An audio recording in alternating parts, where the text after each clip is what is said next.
ஒரு இளைஞன் போனோகிராஃபில ரொம்ப அடிக்ஷனா இருந்தார்.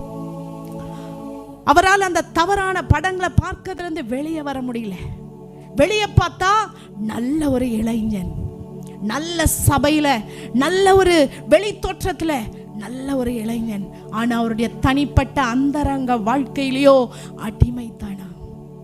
ஆண்டவருக்கு பிரியமில்லாத அருவருப்பான பாவம் அவருடைய வாழ்க்கையில இருந்தது. அவர் என்ன பண்றதுன்னே அவருக்கு தெரியல.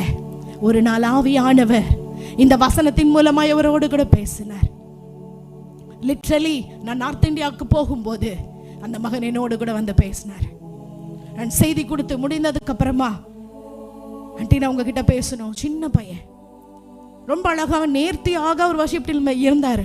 ஆனால் வந்து அதுக்கப்புறமாக என்னோடு கூட பேசும்போது சில காரியங்களை சொல்லி மனமுடைந்து நான் ஒன்னே ஒன்று தான் அவருக்கு சொன்னேன், கவலைப்படாத தம்பி, கர்த்தர் உன்னோடு கூட பேசியிருக்கிறார்னா அவர் உன்னை நேசிக்கிறார். ஹல்லேலூயா, உன்னை நேசிக்கிறார். என்னால் வெளியே வர முடியல, இந்த காரியத்திலேருந்து வெளியே வரவே முடியல.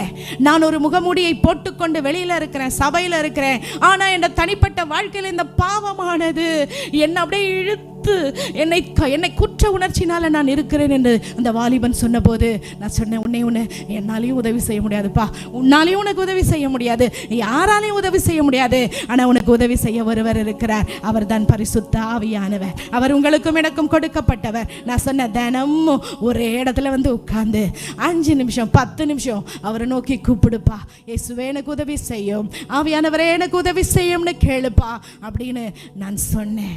அந்த பிள்ளை உண்மையாக தன்னை கண்ணீரோடு அன்றைக்கு அர்ப்பணித்து தொடர்ந்து ஜெபித்த போது ஆண்டவர் அந்த மகனுடைய வாழ்க்கையில் ஒரு விடுதலையை அவர் தந்தார். ஹல்லேலூயா.